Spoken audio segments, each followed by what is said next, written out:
여러분 안녕하세요. 제가 지금 방금 국회 본회의장에서 오는 길인데요.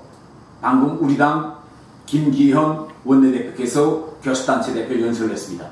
그런데요, 제가 대한민국에 와서 들어보던 연설 중에서 가장 명연설입니다. 여러분 아무리 바쁘시더라도 이 연설 끝까지 좀 들어봐 주십시오. 제가 이 연설 듣다 보니까 금방 우리가 정권 교체 이뤄낼 것 같습니다. 우리 당에서 싸우지 않고 단합하고 또 똑똑한 대선 후보만 우리가 뽑는다면 정권 교체 가능합니다. 여러분 아무리 시간이 없어도 이 명연설만은 끝까지 봐주세요. 부탁드립니다. 오늘은 국민의힘의 대표 연설을 듣도록 하겠습니다. 김기현 국민의힘 원내대표 나오셔서 연설해 주시기 바랍니다. 존경하는 국민 여러분, 정진석 국회 부의장을 비롯한 선배 동료 의원 여러분, 김부겸 국무총리를 비롯한 국무위원 여러분, 국민의힘 원내대표 김기현입니다. 국민 여러분, 요즘 얼마나 힘드십니까? 제가 20년 가까이 정치해오면서 이토록 부끄러웠던 적이 없습니다. 시장에서 골목에서 매일 탄식이 터져나옵니다. 하루하루 벼랑 끝으로 가고 있는 심정이다. 해도 너무한다 하시면서 참았던 울음을 터뜨리십니다. 남에게 피해 준 적 없고 해코지한 적 없이 그저 착하게 열심히만 살았는데 이런 이웃들이 지금 주저앉고 있습니다. 여름 휴가철 장사라도 좀 해보려고 그래서 급한 불 좀 꺼보려고 생각했는데 지금 이분들 어떻게 됐습니까? 문재인 대통령 짧고 굵게 끝내겠다고 했던 정부 4단계 방역수칙 연장을 거듭하고 있습니다. 결국 빚내서 사두었던 고기, 생선 모두 다 못 쓰게 됐습니다. 연일 간판이 내려갑니다. 가게에서 쓰던 탁자와 의자 들려나갑니다. 그 속에 품었던 꿈과 그리고 가족, 인생이 물거품이 되었습니다. 텅 빈 가게마다 임대전단 폐잔병처럼 붙어 있습니다. 그 모습을 보면 마치 코로나 사태로 후벼 파인 상처에 반창고를 누더기처럼 발라놓은 것 같습니다. 국민들은 코로나 턴을 곧 끝난다는 대통령 말 믿고 속고 속으면서 2년이 다 되어가고 있습니다. 다른 나라 국민들은 백신을 골라 맞는다고 하고 부스트샷까지 맞는다고 하는데 우리는 언제까지 이렇게 마스크 하나 가지고 참고 버텨내야 되는 겁니까? 이런 와중에 정부가 자랑을 하고 있으니 얼마나 기가 막힙니까? 여야 의원님들께 묻겠습니다. 우리 국회가 최우선 해야 될 일이 무엇입니까? 첫째도 민생, 둘째도 민생 아니겠습니까? 먹고 사는 만큼 더 중요한 준엄한 명제가 어디 있겠습니까? 그런데 일자리 사라졌습니다. 가게 폐업합니다. 내 집 마련의 꿈은 꿈도 못 꿉니다. 세금 폭탄, 물가 폭탄까지 맞았습니다. 이런 국민들에게 정치한다는 우리들이 최소한의 양심이 있어야 되지 않겠습니까? 민주당 의원들께 묻겠습니다. 집권 여당에게 지금 제일 중요한 일이 뭡니까? 언론중재법이라고 불리는 언론재갈법 그거 통과시키는 일이 아니었습니까? 민생은 죽을 지경인데 여당이 민생은 뒷전으로 하고 선거 이길 국리에만 빠져서 민생과 관계없는 정쟁 법안 여기에 매달리고 있습니다. 합의체 구성을 했습니다만 민주당 추천하신 인물 보니 민주당이 폭주본색 하나도 변하지 않고 있다고 느껴집니다.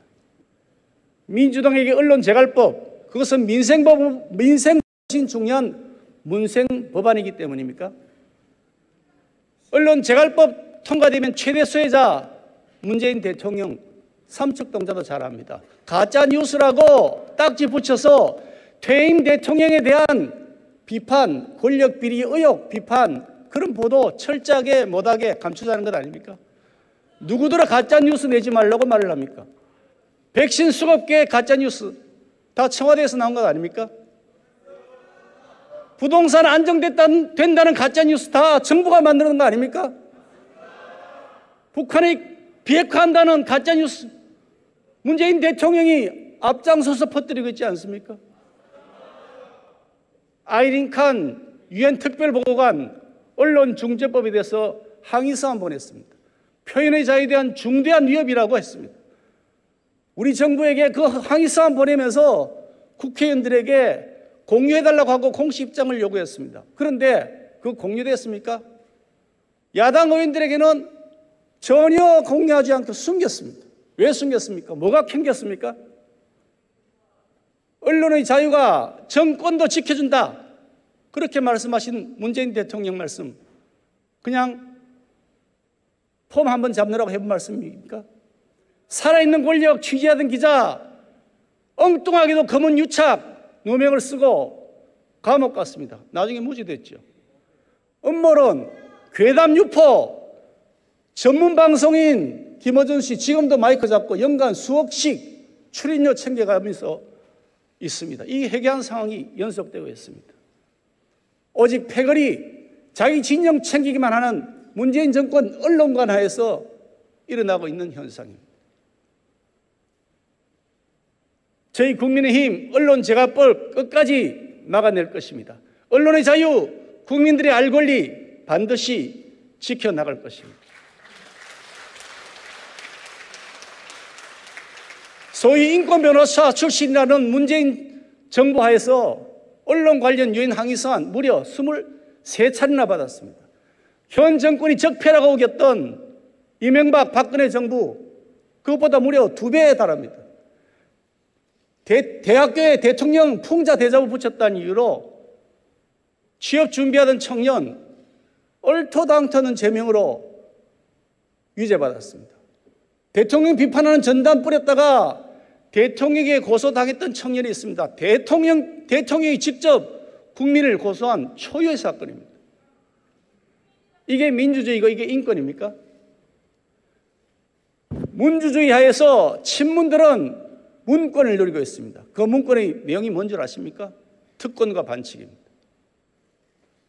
우리는 이름만 앞세운 민주주의가 얼마나 부질없는 것인지 잘 알고 있습니다. 오늘이 하필 북한 정권 창건일입니다. 북한은 그 국명에 민주주의를 못 박아놓고 있습니다. 그렇다고 북한이 민주주의 국가입니까? 지금의 여당 민주당에서 추구하는 민주주의, 그 민주주의가 북한이 장식품으로 걸고 있는 민주주의와 같은 겁니까? 다른 겁니까?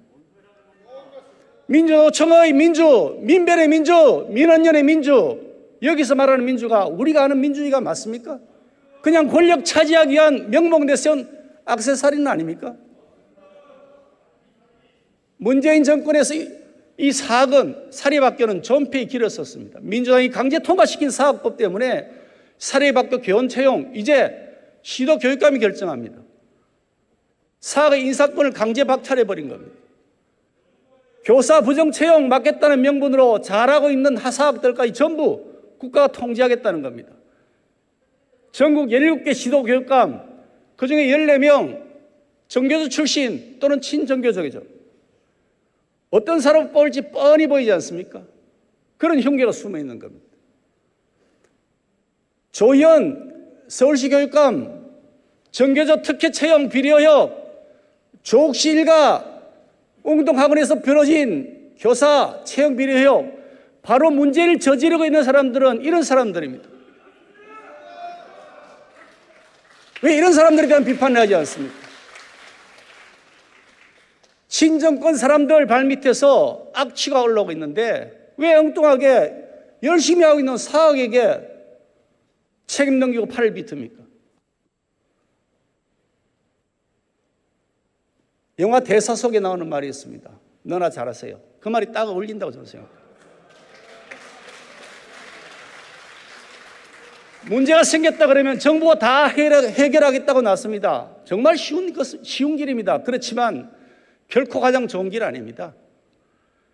현 정권은 공격의 대상을 정한 다음에 여론의 분노를 조정하고 그 위에 올라타서 졸속법안부터 만듭니다. 현장에서 어떤 부작용이 나든 상관없습니다. 그냥 떴다방처럼 언론 주목받고 표받기만 하면 되는 겁니다. 민주당 입법 폭주 때마다 나타났던 프레임이 있습니다.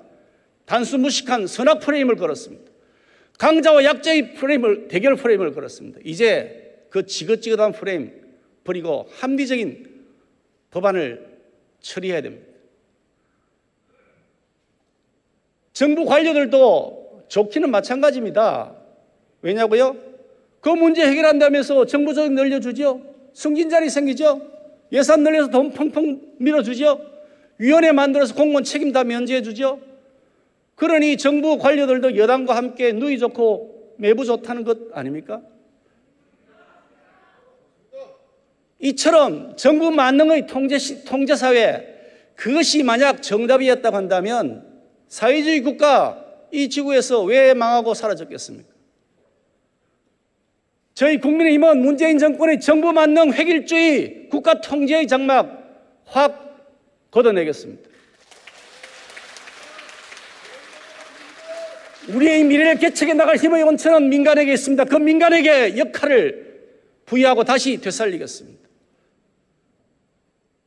존경하는 국민 여러분, 우리가 지나온 길 결코 쉽지 않았습니다. 그럼에도 우리 시민 모두가 함께 피땀 흘린 끝에 불과 70여 년 만에 신생 국가 대한민국이 오늘의 이 자리에 오를 수 있었습니다. 수많은 역사적 굴곡 속에 일어났던 일들 많았습니다. 그 평가에 엇갈릴 수 있습니다. 그렇지만 그 어떤 위대한 성취도 명예의 흔적만 달고 있지는 못합니다. 승리를 얻는 과정에서 상흔은 남기 마련이기 때문입니다.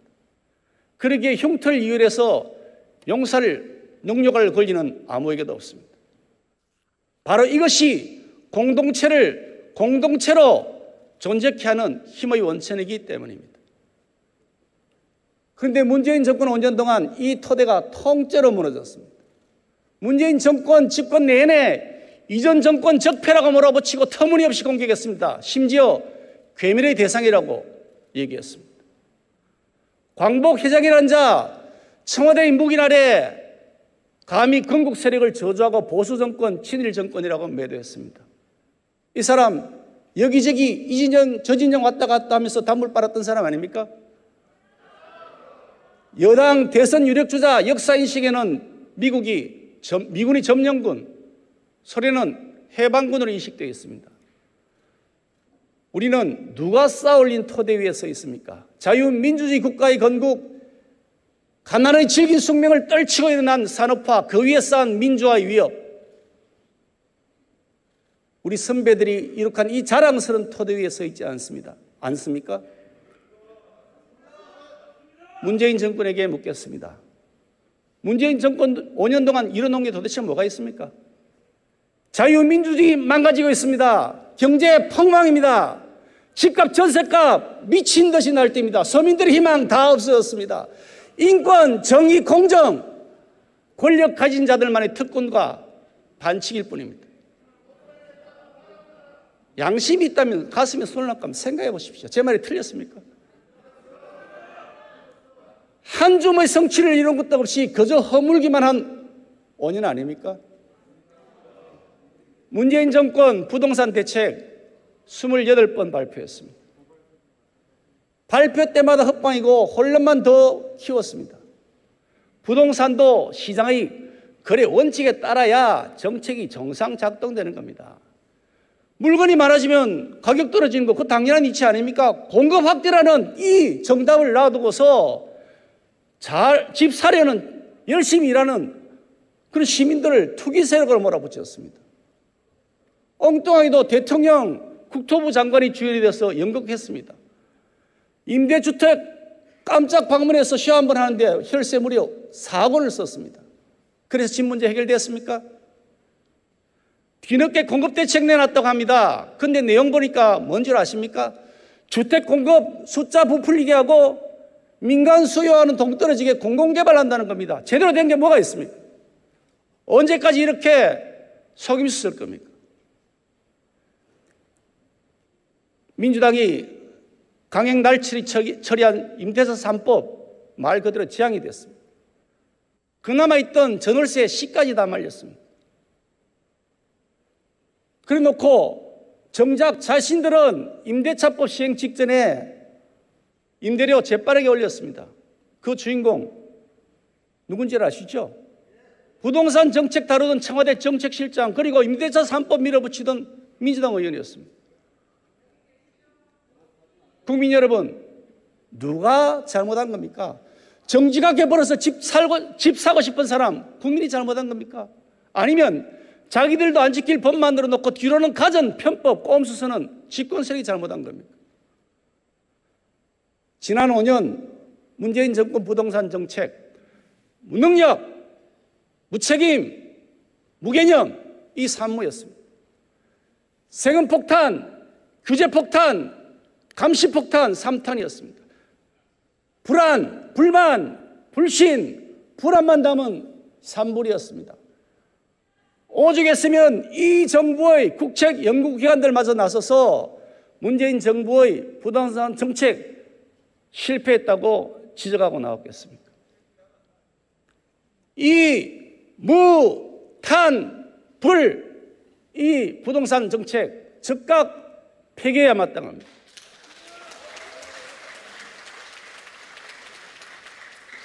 공급 확대, 민간 참여 확대, 대출 규제 완화, 보유세와 양도세 인하, 이 네 가지 해법을 당장 작동시켜야 됩니다. 그래야 주택 문제가 해결이 됩니다. 우리 국민의힘은 이미 이명박 정부, 박근혜 정부를 거치면서 집값을 안정시키고 내 집 마련의 꿈을 실현시켰던 성공의 노하우와 경험을 가지고 있습니다. 국민 여러분, 신뢰를 갖춘 우리 국민의힘에게 맡겨주십시오. 저희 국민의힘 집값, 전월세값 반드시 해결하겠습니다.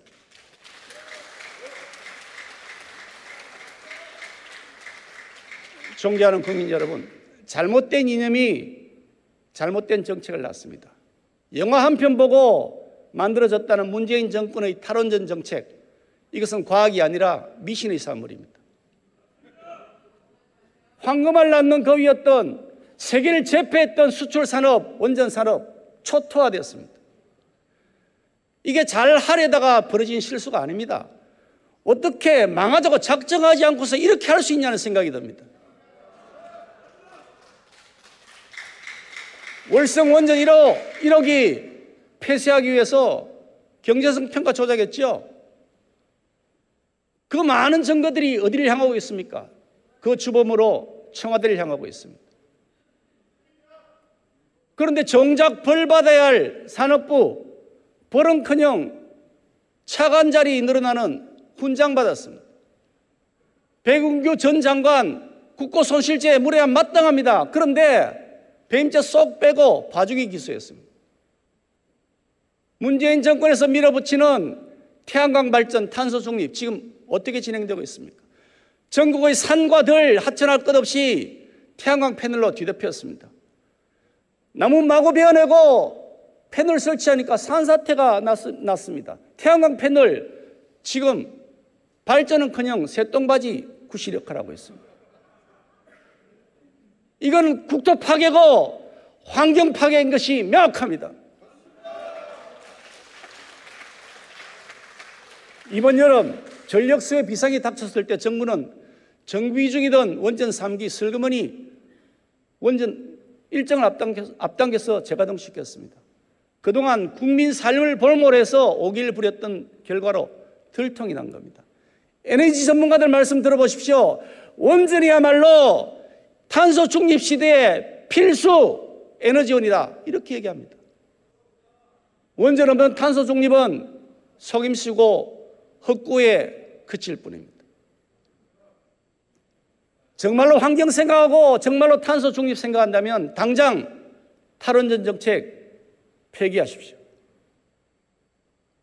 존경하는 국민 여러분, 아무리 버는 사람 따로 있고 쓰는 사람 따로 있다고 하지만 문재인 정권 보면 정말 염치가 없습니다. 집권 5년 내내 다음 세대를 위한 먹거리 하나도 제대로 만들어 놓은 것 없습니다. 그나마 경제력 있던 우리 반도체를 비롯한 첨단 IT 산업 온갖 규제로 꽁꽁 묶어 놨습니다. 그래서 그 틈에 중국이 치고 올라갔습니다. 이제 우리는 한 치 앞을 내다볼 수 없는 위기에 빠져 있습니다. 그러면서도 마구잡이로 빚냅니다. 세금 마구 걷어들입니다. 문재인 정권이 정말 기가 막히게 잘한 것 하나 있습니다. 빚내고 세금 걷어서 헬기 타고 공중에서 뿌려야 되는 겁니다. 내년 정부 예산 604조 4천억 원입니다. 문재인 정권 출범 첫 해 400조 원 되었습니다. 5년 새에 무려 200조 원이 늘어났습니다. 한번 물어봅시다. 어디 우리 유전 발견됐습니까? 어디 땅 팠더니 히토리 나오던가요? 아니면 우리 바다 도처에서 천연가스가 뿜어져 나옵니까? 이렇게 마구 빚내서 써도 된다고요? 천만에요. 틀렸습니다. 그러면 안 됩니다. 국가 경영을 책임진 사람이 이렇게 무책임하게 한 짓 하면 안 되는 겁니다. 이 정권 5년간 늘어난 국가 채무 어마어마하게도 408조 원, 역대 정부 중 최대 금액입니다. 이명박 정부, 박근혜 정부 9년 동안 합친 증가액 351조보다 더 많습니다. GDP 대비 국가 채무 비율 이제 50%를 돌파해 버렸습니다. 문재인 대통령 야당 대표 시절 뭐라고 하셨습니까? 국가 채무 비율 40%, 재정 건전성 마지노선이라고 하지 않았습니까? 아니, 그러더니 청와대 가서는 왜 말 180도 바꿉니까? 마지노선 40%가 근거 없는 것이라고요? 계속 빚 더 내도 된다고요? 그래도 그 빚 다음 정부가 갚으라고요? 경제부처도 한심하게 마찬가지입니다. 홍남기 경제부총리 국회 예결위에 나와서 나라 국감 비워간다고 말씀하셨죠. 그러더니 그 다음날 바로 말을 바꿨습니다. 재정 탄탄하다고 바꿨습니다. 왜 청와대에서 야단을 맞았습니까? 대통령도 한 입으로 두말하고 부총리도 한 입으로 두말합니다. 도대체 이게 거짓말 경연대회가 아니고 무엇입니까? 더 기막힌 게 있습니다. 무조건 정부 코로나 핑계대는 그 기만과 무책임입니다. 코로나 이전에 이미 문재인 정부 소득 주도 성장, 빚더미 주도 성장인 것이 드러났습니다. 문재인 정권 국정운영 빚더미 위에 올려놓은 빚상누가인 것이 드러났습니다. 문재인 정권은 모래더미 위에 쌓아놓은 사상누각처럼 역사에 치욕적인 오명으로 기록될 것입니다.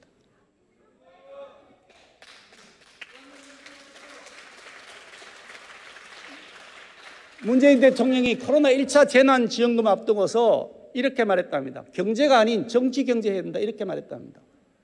대통령 눈에는 재난지원금이 국민들 먹고 사는 경제 문제가 아니라 표를 얻기 위한 정치였다는 거죠. 문재인 대통령의 진짜 속내가 청와대 관계자의 증언을 통해서 드러난 겁니다. 재난지원금뿐 아닙니다. 이 정부가 하고 있는 각종 경제정책 어디에나 그 기준은 표가 되느냐 안 되느냐입니다. 정치 경제가 모든 것에 스며들어 있습니다. 저희 국민의힘 이번 정기국회에서 문재인 정권 정치 경제의 실상을 낱낱이 파헤칠 것입니다. 선거 공학에만 매달린 이 정권의 민낯을 밝혀내서 미래 세대를 빚더미에서 구출해낼 수 있도록 할 것입니다.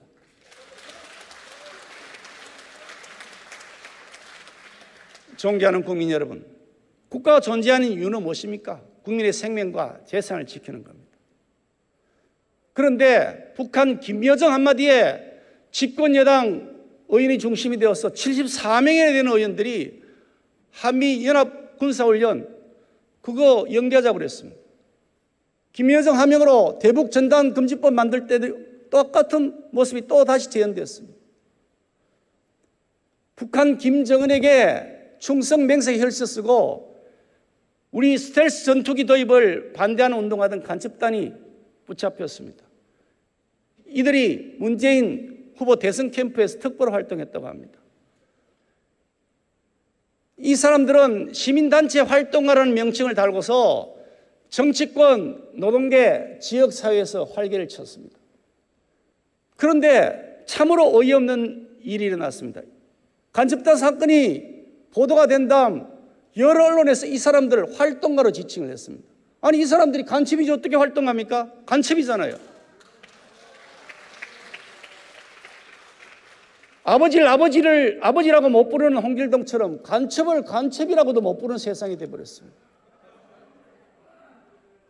이 정권 유력 인사, 북한이 김정은을 계몽군주라고 그랬습니다. 문재인 대통령 타임지 인터뷰에서 김정은은 매우 솔직하고 국제 감각이 있다고 그랬습니다.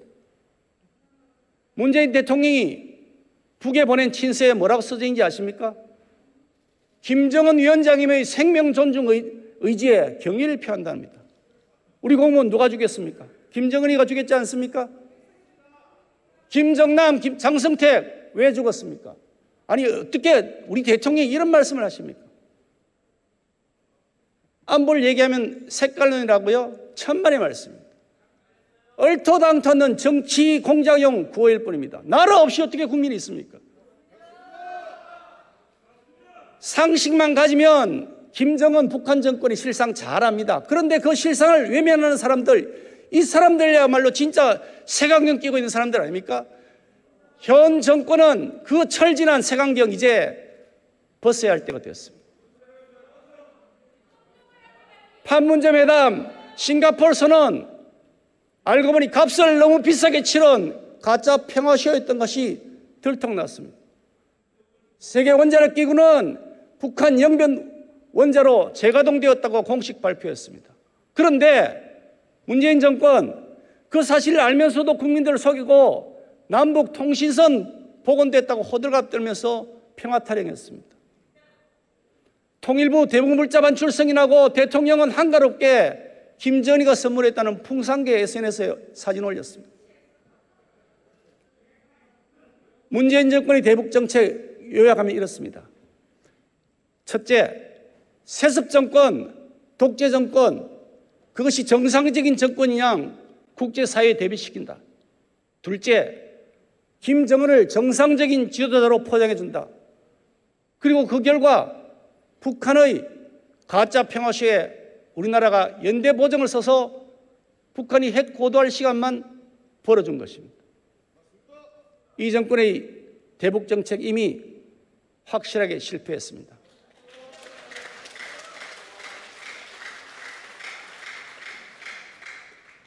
모든 나라, 모든 국민은 그들만의 꿈이 있습니다. 미국에는 미국의 꿈이 있고 중국에는 중국몽이라는 꿈이 있습니다. 그런데 문재인 대통령 대한민국의 꿈을 중국몽에 종속시키면서 굴욕을 자청했습니다.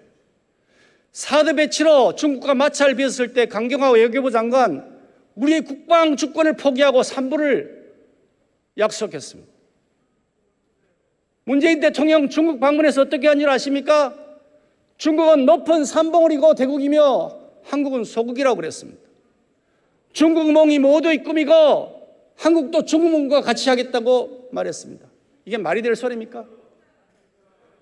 아니, 중국의 패권주의, 제국주의 야망이 담겨있는 중국몽이 어떻게 우리 모두의 꿈이 됩니까? 우리나라가 어떻게 중국몽과 함께 할 수가 있는 겁니까? 정부, 중국발 미세먼지에 대해서 한마디 제대로 항의해 본 적 있습니까? 중국이 우리의 새 바다와 가까운 자신들의 동쪽 해안에 원전 집중 건설한답니다. 왜 항의하지 않습니까? 국격이 실정이고 신사대주의 발로가 아닐 수 없습니다. 용중을 해야 되는 것이지 굴종을 해서는 안 되는 겁니다. 시진핑과 정상회담에서 선거의 도움을 받고 싶겠죠. 그렇지만 그렇다고 해서 국익과 국민의 자존심을 내팽개치면 안 되는 겁니다.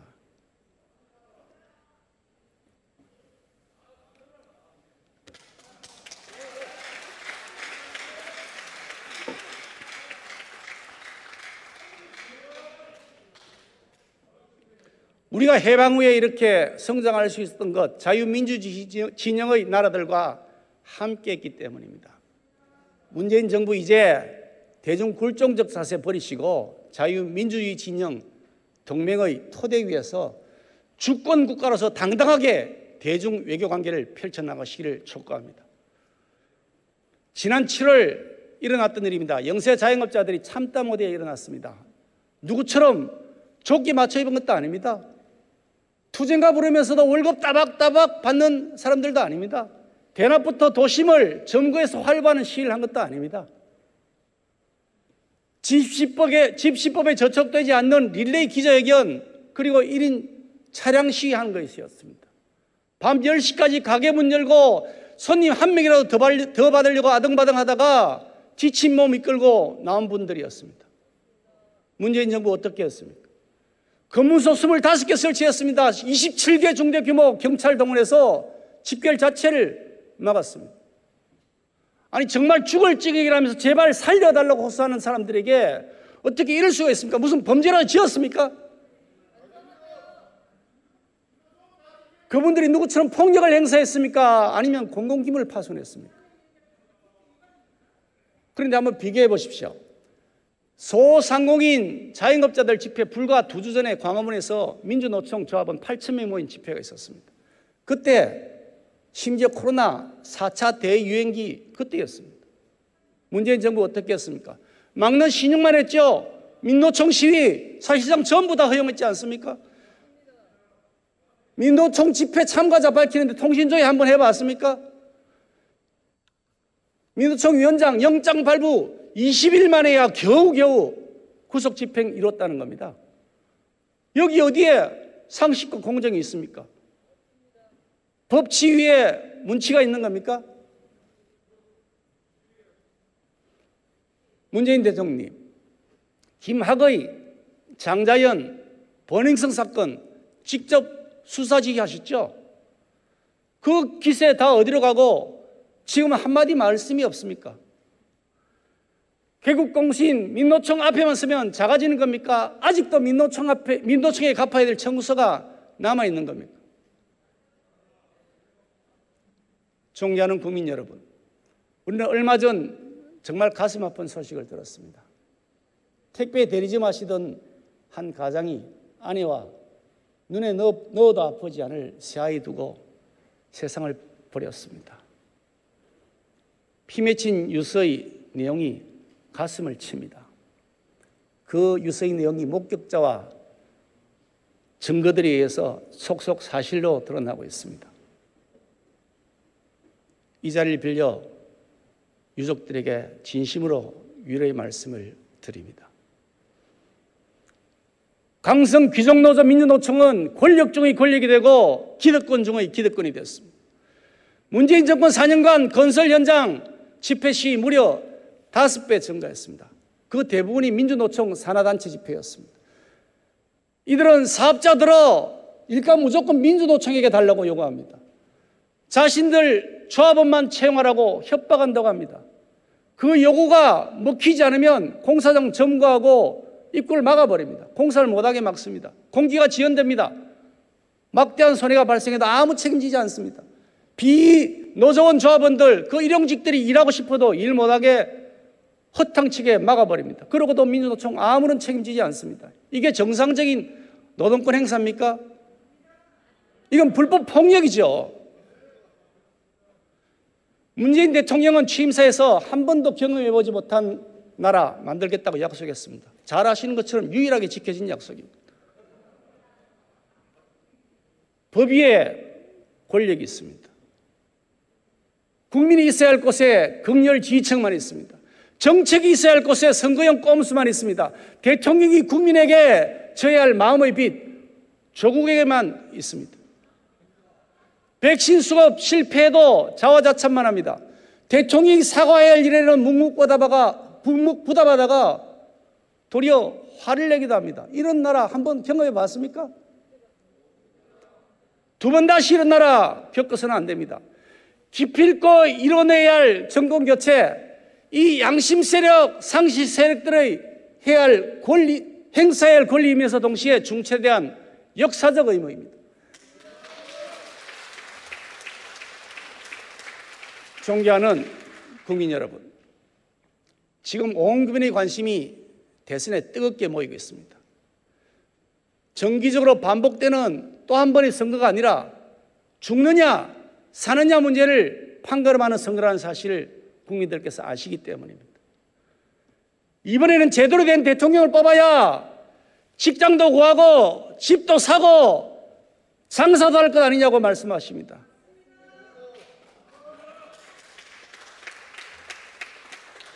아마 지금 청와대와 집권 여당 초조할 겁니다. 권력을 놓는 순간이 두려울 겁니다. 그동안 겁없이 저질렀던 각종 권력 사유화, 범법 행위에 대한 책임과 평가가 두려울 겁니다. 이전 정권 터무니없이 적폐몰이하면서 정치보복했잖아요. 그런 생생한 경험이 이제 불안감이 되어서 다시 떠오를 겁니다. 그래서 아마 무슨 수단을 써서라도 관제 여론 만들고 모든 권력기관 동원할 것이라고 봅니다. 한번 돌아보십시오. 지난 지방선거 국회의원 총선에서 선관위가 야당의 현수막 일일이 시비 걸었지 않습니까? 그 반면에 여권에서 걸었던 토착 외구 인신공격 현수막, 낙선운동 현수막 면제부 다 줬습니다. 캠코더 인사 조혜주를 선관위 핵심 보직에 앉혀놓고 톡톡히 재미봤습니다. 내년 대선이 이제 코앞에 다가왔습니다. 선거 관리해야 되는 내각, 국무총리, 행안부 장관, 법무부 장관 모두 민주당 출신 아니면 민주당 현역 국회의원입니다. 선거 중립, 공정관리가 될 리 만무합니다. 저는 이미 여러 차례 문재인 대통령에게 직접 말씀드렸습니다. 선거 중립 내각 구성해달라고요. 묵묵부답, 요지부동입니다. 수단과 방법을 가리지 않고 반드시 정권을 사수하겠다는 생각이신지 모르겠지만 우리 국민들께서 주권자께서 똑똑하게 쳐다보고 계십니다. 전해철 행안부 장관, 박범계 법무부 장관 즉각 교체할 것을 강력하게 요구합니다.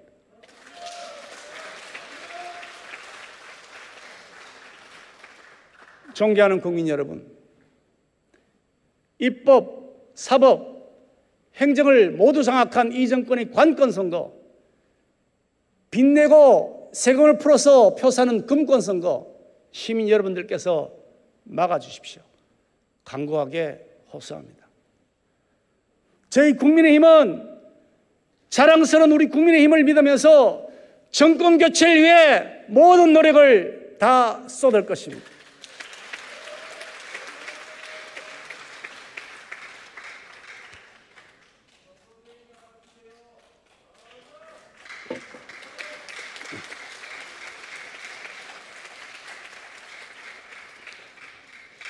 존경하는 국민 여러분, 우리는 지난 5년간 문재인 정권의 국정 실패를 너무나 커다란 고통을 겪으면서 경험해 오고 있습니다. 부동산, 세금, 일자리 그 어느 것 하나 제대로 풀린 것이 없습니다. 뭘 해결했습니까? 이 문제를 해결할 분명한 해답이 있습니다. 문재인 정권 이제 종식시키는 겁니다.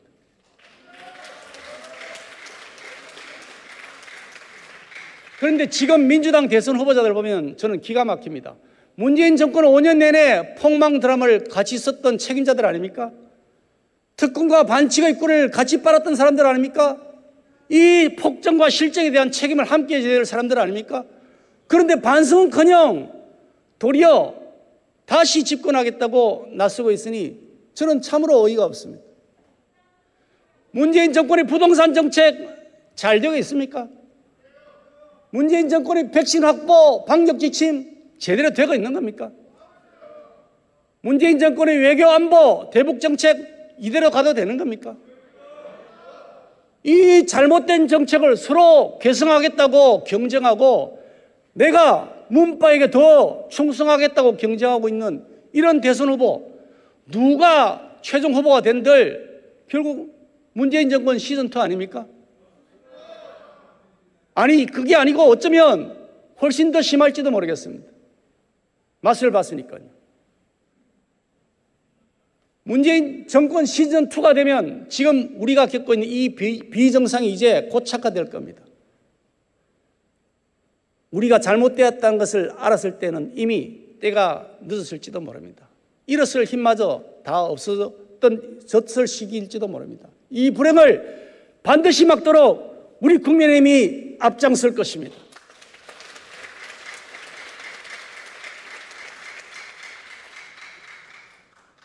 존경하는 국민 여러분, 저희 국민의힘은 그동안 부동산 정책, 감세 정책 여러 차례 발표하고 약속드렸습니다. 정직하게 현실을 직시하면서 우직하고 그리고 한결같이 경제를 살리고 민생 살리는 것, 그것은 국가 주도, 공공 주도가 아니라 민간 주도 그리고 시장 주도라고 말씀드렸습니다. 그것이 옳은 방향입니다. 이 정권의 국가 주도, 공공 주도에서 세금 뜯어먹고 사는 세금 규정만 늘어났습니다. 비공개 정보 몰래 빼내어서 사리사욕 채우는 사람들이 대거 등장했습니다. 이게 바로 LH 부정부패 사건, 세종시 특공 사건 아닙니까? 존경하는 국민 여러분, 부동산 정상화의 첫 시작, 바로 정권 교체에서 비롯됩니다. 우리 국민이 이명박 정부, 박근혜 정부 부동산 정책의 목표가 있었습니다. 우리 국민이 집을 소유해서 중산층 이상의 삶을 영위할 수 있도록 지원하는 것이었습니다. 이 기조하에 과열도 막아내고 침투도 다 막아냈습니다. 노무현 정부 때 무려 17%나 올랐던 집값, 이명박 정부가 규제 풀고 공급 늘려서 집값 잡았습니다. 박근혜 정부 때는 오히려 집값이 너무 떨어졌다고 해서 부양책까지 썼을 정도입니다. 이명박 박근혜 정부에서 국민들은 내 집 마련의 꿈을 가지고 또 그 꿈을 실현할 수 있었습니다. 지금 문재인 정부 어떻습니까? 한마디로 요약하면 저는 이렇다고 생각합니다. 오늘보다 내일이 싸다. 이것 아닙니까? 천정부지로 뛴 집값, 이제 우리 국민의힘이 안정화시키겠습니다. 재건축, 재개발, 과다한 규제를 풀고 민간에 의한 공급을 활성화시킬 것입니다. 주택매매, 월세 가격 정상으로 환원시키고 거래를 활성화시킬 것입니다. 취득세, 각종 부동산 거래 비용 인하시킬 것입니다. 실거주 1주택자에게 양도세, 보유세 인하 추진하겠습니다. 재산세 특례 기준, 양도세 비과세 기준 12억 원으로 상향 조정할 것입니다. 임대차 3법 시장에 맞게 다시 고치겠습니다. 서민들과 실소유자를 대상으로 LTV와 DTI 우대 비율 현행 10%포인트에서 20%포인트로 확대하고 DSR 규제 현행 40%에서 60%로 완화하겠습니다.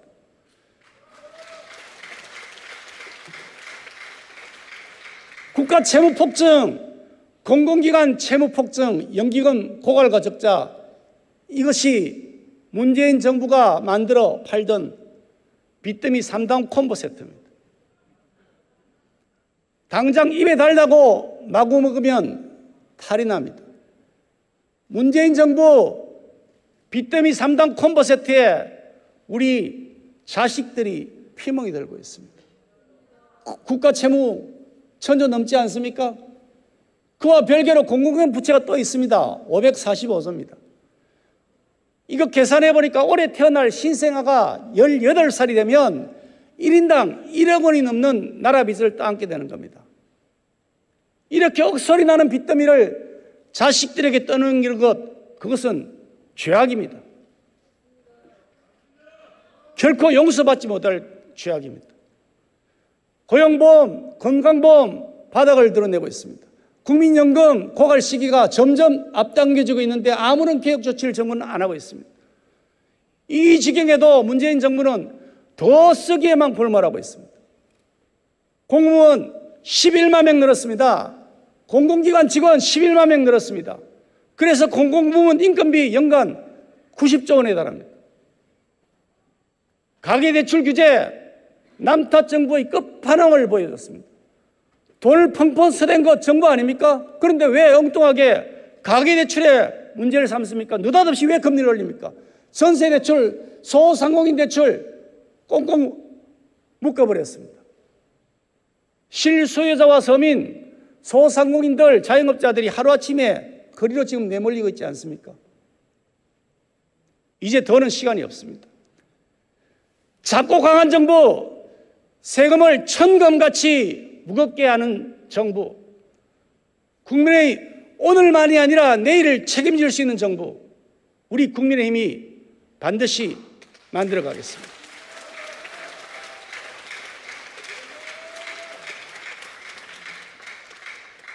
저희 국민의힘은 법인세, 소득세를 감세하고 부동산세와 부가세를 감세하는 등으로 국민 부담을 획기적으로 줄이는 세제개혁 TF를 구성하겠습니다. 이 정권의 세금 폭탄을 제거하는 정책, 그것을 대선의 핵심 공약으로 국민 여러분에게 제시할 것입니다. 이 정권의 획일적 규제정책 대전환해서 업종별로, 산업별로, 지역별로 특성에 맞게 최저임금을 차별 적용하고 주 52시간제 유연성 합리적으로 조정하겠습니다. 거미줄처럼 얽혀있는 덩어리 규제 과감하게 혁파하겠습니다. 규제가 가로막고 있는데 어떻게 과감한 투자가 되겠습니까? 새로운 먹거리, 그거는 과감한 투자, 새로운 도전에서 시작되는 겁니다. 그래야 좋은 일자리 생기는 겁니다. 지속 가능한 고용 회복 열어나가려면 민간 일자리를 많이 만들어야 됩니다. 세금 쓰는 일자리가 아니라 세금을 버는 일자리를 만들어야 되는 겁니다.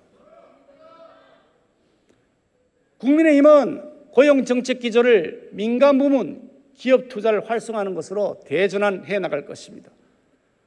문재인 정권에서 국민을 갈라치게 하고 대기업과 중소기업 갈라치게 하고 정규직과 비정규직 갈라치게 했습니다. 하지만 기업이 살아야 근로자도 살고 근로자도 살아야 기업이 살고 같은 공생관계 아닙니까? 독일의 좌파 정권 슈레더 총리 하르츠 계획을 했습니다. 우파 정책이었습니다. 독일을 다시 이렇게 세우는 기초가 되었습니다. 정권이 바뀌어도 이 계획의 틀은 메르켈 총리까지 이어져서 통일 이후에 극도의 혼란에 빠졌던 독일, 이제 다시 위대한 독일로 발돋움하게 만든 기초가 됐습니다. 하지만 문재인 정부는 어떻게 했습니까? 거꾸로 갔습니다. 역행했습니다. 이제 우리 국민의힘이 그 계획의 첫 발을 떼겠습니다.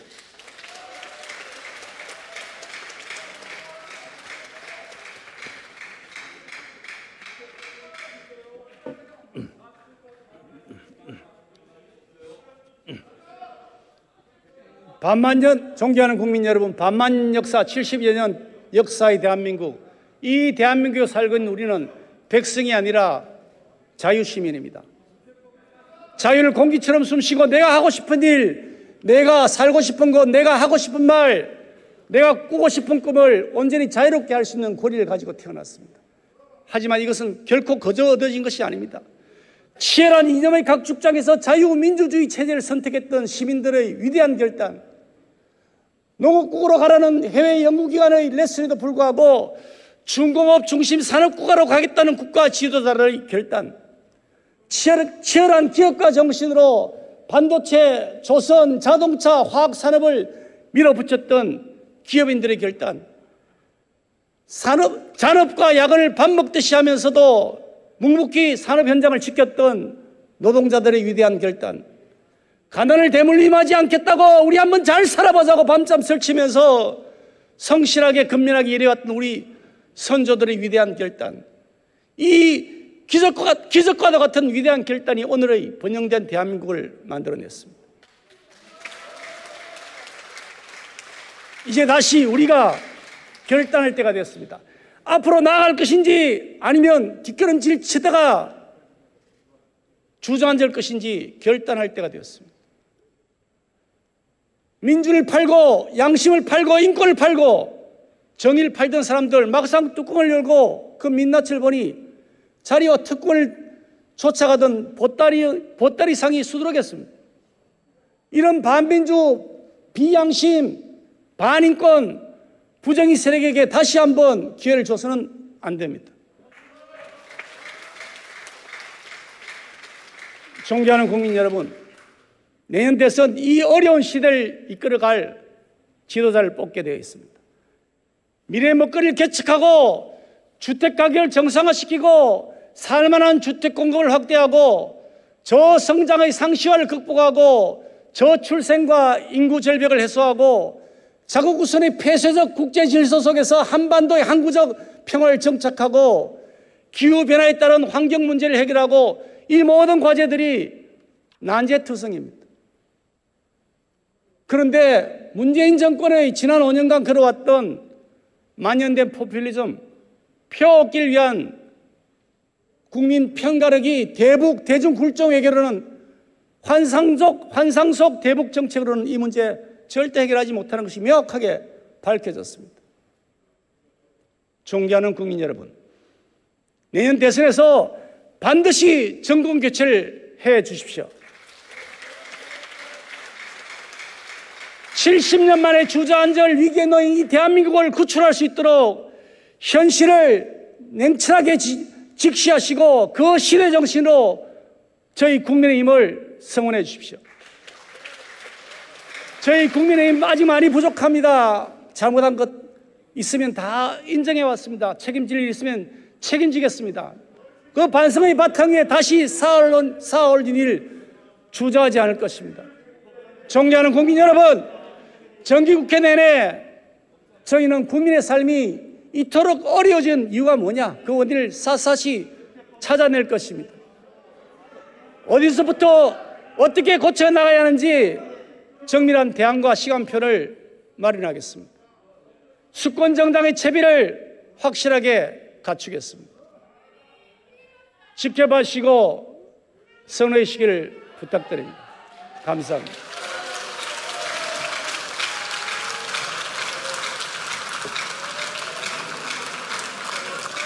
네, 김기현 원내대표 수고하셨습니다. 오늘 회의는 이것으로 마치겠습니다. 산회를 선포합니다. 여러분 잘 신청하셨나요? 그러면 구독 쭉, 좋아요, 알람 쭉 눌러주십시오.